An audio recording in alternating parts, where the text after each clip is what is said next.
এখন বক্তব্য রাখবেন মাননীয় সদস্য রুমা চক্রবর্তী। 339 মহিলা আসন 39। আপনার সময় 5 মিনিট। ধন্যবাদ। আপনি বসুন, অনুগ্রহ করে বসুন। সংসদে 24-25 অর্থ বছরের বাজেটের উপর আমাকে বক্তব্য প্রদানের সুযোগ দেওয়ার জন্য আপনাকে ধন্যবাদ। মাননীয় স্পিকার, বক্তব্যের শুরুতে আমি গভীর শ্রদ্ধার সাথে স্মরণ করছি এবং সালাম জানাচ্ছি বঙ্গবন্ধু শেখ মুজিবুর রহমানকে। 1975 সালের 15ই আগস্ট ঘাতকে নির্মম বুলেটের আঘাতে শহীদ বঙ্গমাতা ফজিলাতুন্নেছা সহ বঙ্গবন্ধুর পরিবারের সকল সদস্যবৃন্দকে। ছোট্ট সোনামণি রাসেলের কি অপরাধ হয়েছিল? কি অপরাধ করেছিল রাসেল? তার বাবা বাংলাদেশের মানুষকে এবং বাংলাদেশের জনগণকে ভালোবেসেছিলেন, এই ছিল তার অপরাধ এবং তাদের পরিবারের অপরাধ। আমি গভীর শ্রদ্ধার সাথে স্মরণ করছি 1971 সালের মহান স্বাধীনতা যুদ্ধে আত্মদানকারী সকল শহীদদের। আমি স্মরণ করছি সম্ভ্রম হারানো 2 লক্ষ মা বোনের, যেসব মারা এবং মুক্তিযোদ্ধা ভাইরা জীবিত আছেন তাদের আরো দীর্ঘায়ু কামনা করছি, সুস্থ থাকার জন্য কামনা করছি।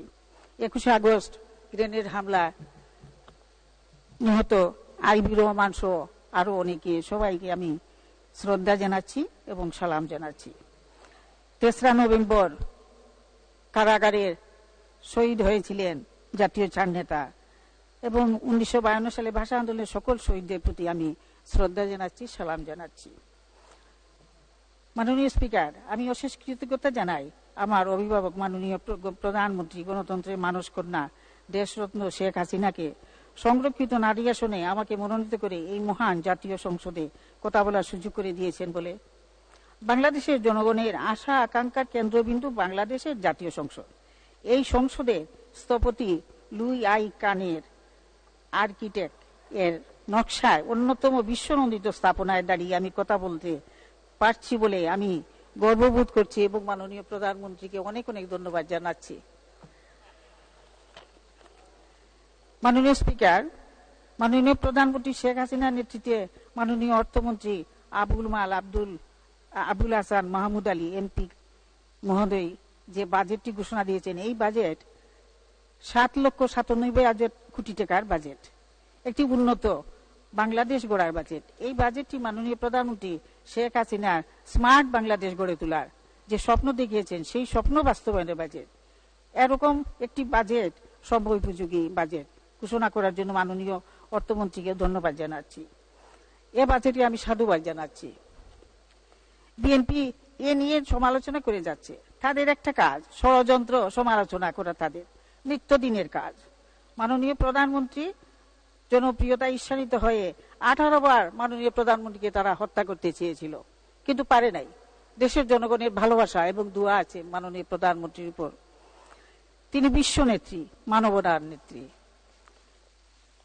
মাননীয় স্পিকার, বঙ্গবন্ধুর নেতৃত্বে যুদ্ধে অংশগ্রহণ করে দেশে স্বাধীনতার যুদ্ধে আমি অংশগ্রহণ করেছি, আমার বড় বোন অংশগ্রহণ করেছিলেন। আমার দেবর রবিরঞ্জন চক্রবর্তী তিনিও শহীদ হয়েছেন মুক্তিযুদ্ধে।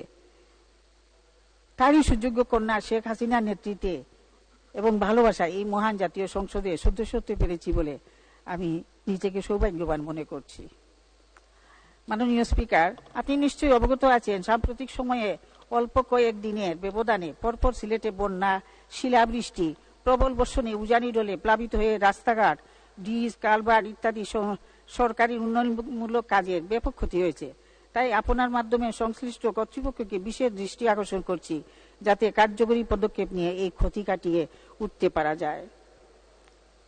আমি মাননীয় স্পিকারকে বলছি, আপনার মাধ্যমে মাননীয় প্রধানমন্ত্রীকে এবং মাননীয় আইনমন্ত্রীকে বলছি, এই দেশে আমাদের দেশে যারা এই যে তারা সমালোচনা করে, এই বাজেট নিয়ে অনেক সমালোচনা করে, আমরা শুনতে পাই সবকিছুই তারা আওয়ামী লীগ সরকারের সমালোচনা করে। তারা ঘরে ঘরে আগুন দেয়, রাস্তাঘাটে আগুন দেয়, মানুষের সাথে সমালোচনা করে। এগুলা কিন্তু বন্ধ করতে হলে এই যে তাদের নেতারা বাইরে আছে, বিদেশের মাটিতে বঙ্গবন্ধুর খুনিরা বিদেশের মাটিতে বসবাস করছে, এদেরকে এনে তাদের ফাঁসির আওতায় নিয়ে আসা হোক, আমি এটা দাবি করছি। আমি একজন মুক্তিযোদ্ধা, তাই আমার কিন্তু খুবই ব্যথা লাগে। বঙ্গবন্ধুর খুনি এখনো বিদেশের মাটিতে আরামে আয়াসে খাবে, আর এই দেশে বঙ্গবন্ধুর কন্যা 2 জন দেশ চালাবে। এই জনগণের, এই বাংলাদেশের জনগণের কে সহায় সাহায্য করবে এবং বাংলাদেশের জনগণের দেশ চালাবে। আর বাংলাদেশের কুনিরা, বঙ্গবন্ধুর কুনিরা বিদেশের মাটিতে আরাম আয়েসে দিন। সদস্য 2 মিনিট শেষ করবেন।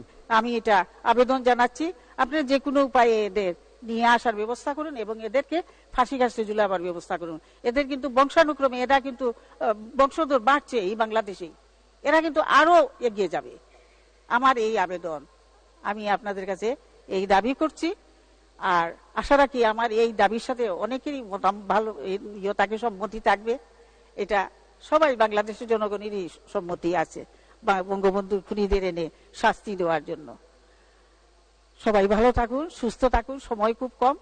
আর আমার দেশে যে ফ্লাড হয়েছে সেখানে যাতে সুন্দরভাবে যাতে মানুষ ভালোভাবে বাঁচতে পারে, রিলিফ দেওয়া হয়েছে, রিলিফ পাচ্ছে মানুষ। আর যে রাস্তাঘাট যেগুলো নষ্ট হয়েছে সেগুলোর দিকে একটু আপনার দৃষ্টি আকর্ষণ করছি, আর যাতে মানুষ সুখে শান্তিতে বসবাস করতে পারে। সবাই ভালো থাকুন, সুস্থ থাকুন। সবাইকে আদাব, নমস্কার জানাচ্ছি। ধন্যবাদ মাননীয় স্পিকার। ধন্যবাদ। ধন্যবাদ। ধন্যবাদ মাননীয় সদস্য, আপনাকে অসংখ্য ধন্যবাদ।